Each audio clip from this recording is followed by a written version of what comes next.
Malaysia প্রবাসী ভাইগণ, আশা করি আপনারা প্রত্যেকে ভালো আছেন। মালয়েশিয়া শ্রমিক পাঠাতে ভয়াবহ অনিয়ম, ১,০০০ কোটি টাকা আত্মসাৎ করল দালাল কোম্পানি। খবরে বিস্তারিত জেনে নেওয়া যাক।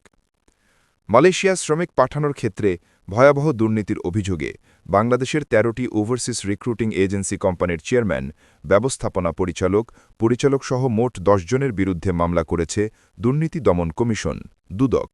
দুদকের মহাপরিচালক আক্তার হোসেন এক সংবাদ সম্মেলনে জানান, আসামেরা Bangladesh association of international recruiting agency বাইরার বিভিন্ন পদে থাকার সময় সিন্ডিকেট করে শ্রমিকদের কাছ থেকে সরকার নির্ধারিত ফিয়ের ৫ গুণ বেশি অর্থ আদায় করেছে।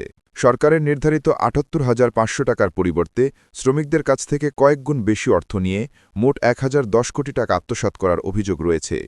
চুক্তি অনুযায়ী শ্রমিক বাছাই ও অর্থ সংক্রান্ত শর্ত উপেক্ষা করে শ্রমিক পাঠানোর পুরো প্রক্রিয়ায় ব্যাপক অনিয়ম করা হয়েছে বলে দুদক অভিযোগ। ধাপে ধাপে অতিরিক্ত টাকা নেওয়া, অবৈধ অর্থ হস্তান্তর এবং রূপান্তরের মাধ্যমে মানি লন্ডারিং সবকিছুর সাথে জড়িত ছিল অভিযুক্ত ব্যক্তিরা। তাদের বিরুদ্ধে দণ্ডবিধির একাধিক ধারা ও মানি লন্ডারিং প্রতিরোধ আইনে মামলা করা হয়েছে।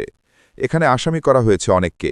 এর মধ্যে উল্লেখযোগ্য হচ্ছে আকাশ ভ্রমণে চেয়ারম্যান মনসুর আহমেদ, কালাম উইনার ওভারসিজ লিমিটেডের পরিচালক রহিমা হক ও মাহফুজুন হক, শাহিন ট্রাভেলসের মালিক শাহাদত হুসেন, নাবিলা ট্যুর লিমিটেডের চেয়ারম্যান শেখ মাহমুদুর রহমান সহ আরও অনেকে। এছাড়াও Adiba travels and tours, United man power consultant, Greenland overseas, পিয়ারা ওভারসিজ লিমিটেড, জাহাজ ওডিসি সহ মোট ৪টি কোম্পানির পরিচালক ও চেয়ারম্যানরা এ মামলার আসামি হয়েছেন। এর আগেও এমন মামলা হয়েছিল। এর আগে একই ধরনের অভিযোগে আরও ১২টি কোম্পানির বিরুদ্ধে মামলা করা হয়, যেখানে প্রায় ১,১০০ কোটি টাকা আত্মসাতের অভিযোগ আনা হয়েছিল। সব মিলে এখন পর্যন্ত প্রতিটি মামলায় ১০০ জনের বিরুদ্ধে প্রায় ২,২০০ কোটি টাকা আত্মসাতের অভিযোগে ব্যবস্থা নিয়েছে দুদক। মালয়েশিয়াতে শ্রমিক পাঠানোর ক্ষেত্রে এই যে ভয়াবহ অনিয়ম ও দুর্নীতির প্রেক্ষাপটে এখন নতুন করে সবচেয়ে বড় প্রশ্ন উঠেছে, মালয়েশিয়ায় কলিং ভিসায় আবার চালু হবে কিনা। শ্রমবাজার খোলার ব্যাপারে মালয়েশিয়া ইতিবাচক, অনেক বেশি কড়াকড়ি আরোপ করেছে। একের পর এক মামলা ও দুর্নীতির অভিযোগে মালয়েশিয়া সরকার আরও সতর্ক হতে পারে বলে আশঙ্কা দেখা দিয়েছে। বাংলাদেশি শ্রমিকদের জন্য মালয়েশিয়া সবসময় অন্যতম জনপ্রিয় গন্তব্য হলেও বারবার সিন্ডিকেট, অতিরিক্ত অর্থ আদায় ও দুর্নীতির কারণে এই শ্রমবাজার ঝুঁকির মুখে পড়েছে। ফলে এখন হাজার হাজার শ্রমিক ও তাদের পরিবার দুশ্চিন্তায় রয়েছে। আর সর্বশেষ পরিস্থিতি বলছে, শ্রমিক পাঠানোর প্রক্রিয়ায় দুর্নীতি বন্ধে কঠোর পদক্ষেপ না নিলে মালয়েশিয়া কলিং ভিসা চালু আবারও অনিশ্চিত হয়ে যাবে। কিন্তু এখানেও একটা সমস্যা রয়েছে।